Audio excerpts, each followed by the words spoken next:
அனைவருக்கும் வணக்கம். ஒரு அன்பர் கேட்டிருக்காரு, ஐயா எனக்கு கடவுள் யாருன்னு கொஞ்சம் சுருக்கமா சொல்ல முடியுமா? ஏன் அப்படின்னா நீங்க ரொம்ப லாங்கா சொல்றீங்க அப்படின்னு சொல்லி கேட்டிருக்காரு. வேற வழி இல்லை. காரணம் என்னன்னா, கடவுளை பத்தி புரிஞ்சுக்கணும், கடவுளை பத்தி தெரிஞ்சுக்கணும்னா எல்லா விளக்கங்களும் சொல்லிதான் நம்ம சொல்றதுக்கு முயற்சிக்கணும். காரணம் என்னன்னு கேட்டீங்கன்னா, இது வந்து ஒரு பெரிய கேள்வி. அதனால நம்ம வந்து எல்லாரும் ஏத்துக்கிற மாதிரி சொல்லணும் அப்படின்னா, கொஞ்சம் வந்து நீட்டிச்சு தான் நம்ம சொல்லணும். சரி, இப்ப நீங்க வந்து சுருக்கமா கேட்டதுனால, நான் வந்து சுருக்கமா பதில் சொல்றேன். இப்போ வந்து என்ன நீங்க கடவுளா பாவிச்சுக்கணும். ஏன் அப்படின்னா, கடவுள் பேசுற மாதிரி ஒரு 5 நிமிஷம் நான் பேசுறேன். அப்ப நீங்க கடவுளை பத்தி நீங்க புரிஞ்சுக்கலாம். கடவுள் யாருன்றத நீங்க சுருக்கமா புரிஞ்சுக்கணும்.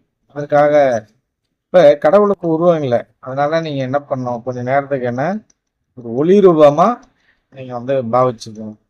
ஏன் அப்படின்னா, ஒரு மனிதனுக்குள்ள கடவுள் பார்க்க முடியும் அப்படின்னா, நீங்க பூர்வ மத்தியத்துக்கு மேல இந்த நடமிடும் ராசனை, இந்த ஜோதி ரூபமான அருட்பெருஞ்சோதியை நீங்க ஒளி ரூபமா தான் பார்க்க முடியும். 1000 கோடி சூரியனோட சக்தி, பவர் அந்த அளவுக்கு இருக்கும் அந்த அருட்பெருஞ்சோதி. அந்த ஜோதியா தான் இறைவனை நீங்க வந்து பார்க்க முடியும் தனக்குள்ள. ஆகவே இப்ப நீங்க என்ன கற்பனை பண்ணீங்க, நான் இப்ப வந்து கடவுள் பேசுறேன். கடவுள் ஆகிய எனக்கு அம்மா கிடையாது, அப்பா கிடையாது, அண்ணன் கிடையாது, தம்பி கிடையாது, மாமா கிடையாது, மச்சான் கிடையாது, மனைவி கிடையாது, குழந்தை கிடையாது. கடவுளாகிய நான் அனாதையானவன். அனாதையானவன், அடிமுடி இல்லாதவன். அப்படி இருக்கும்பொழுது எனக்கு நீங்க கோயில் கட்ட வேண்டும் என்றால் அடிமுடியே இல்லை.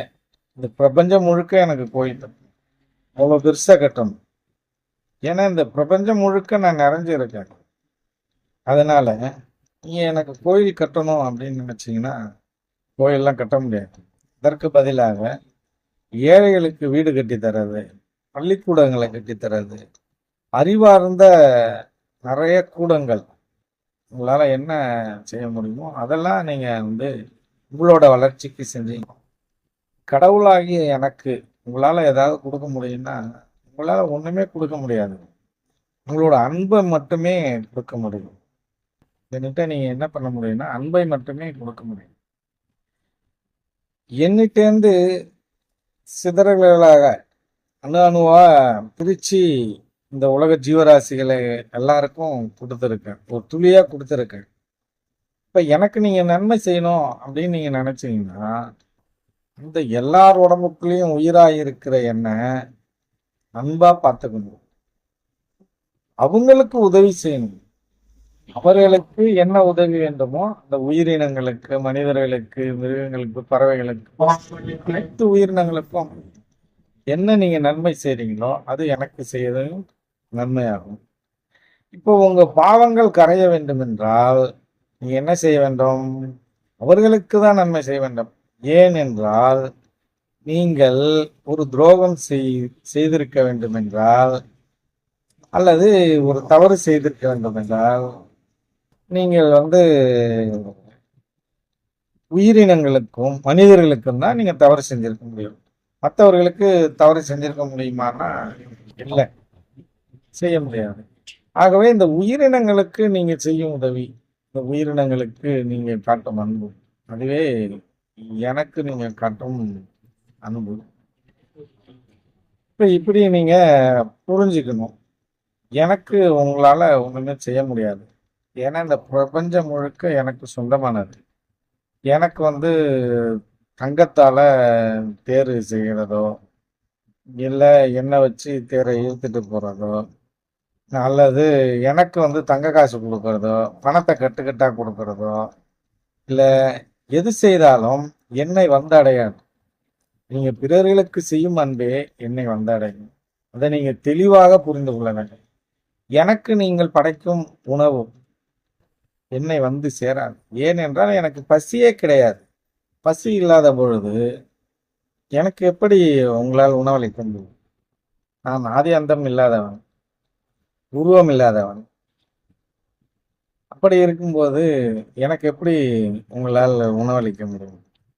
எனக்கு உணவை வச்சு படைக்கிறீங்க, தவறில்லை. இது எல்லாம் எனது குழந்தைகளாகிய சித்தர்கள் கண்டுபிடித்தது. இந்த வழிமுறைகள் எல்லாம் அவர்கள் அதற்கு எதற்காக கண்டுபிடித்தார்கள் என்றால், உணவு இல்லாதவர்களுக்கு எனக்கு நெய்வேத்தியம் பண்ணிவிட்டு அதை உணவு இல்லாத நபர்களுக்கு கொடுப்பதற்காக அவங்கள் வழிவகுத்தது. இந்த தானம் செய்யற, இந்த தர்மம் செய்யற இந்த விஷயத்தை உங்களுக்குள்ள கொண்டு வரணுன்றதுக்காக இந்த வழிமுறையை கண்டுபிடிச்சி மனிதர்களாகிய நீங்க தான் வச்சிருக்கீங்க. நான் உங்களை எனக்கு வந்து கோயில் கட்டுங்க, உணவு கொடுங்க, தங்கம் கொடுங்க, நீங்க வந்து லட்சம் லட்சமா பணம் கொடுங்க, உண்டியல்ல போடுங்க அப்படின்னு நான் சொல்லவே இல்லை. நீங்களா தான் எல்லாமே செஞ்சுக்கிறீங்க. எனக்கு கோயில் கட்டுறதா இருந்தாலும், பணம் போடுறதா இருந்தாலும், எது செய்யறதா இருந்தாலும் என்னோட உருவத்தையுமே நீங்க தான் செஞ்சு நீங்களே கடவுள் நினைச்சு நீங்களே வணங்குறீங்க. இது எல்லாம் உங்களோட கற்பனை, உங்களோட யூகம். ஆனால் கடவுளாகிய எனக்கு இதற்கெல்லாம் அப்பாற்பட்டவன். இதற்கெல்லாம் நான் உடன்படவும் மாட்டேன். இந்த தவறுக்கு நான் காரணம் அல்ல, நீங்களே தான் காரணம். ஆகவே நான் உண்மையாக இருக்கிறேன். இந்த அளவுக்கு மட்டும் இப்போ புரிஞ்சுங்க.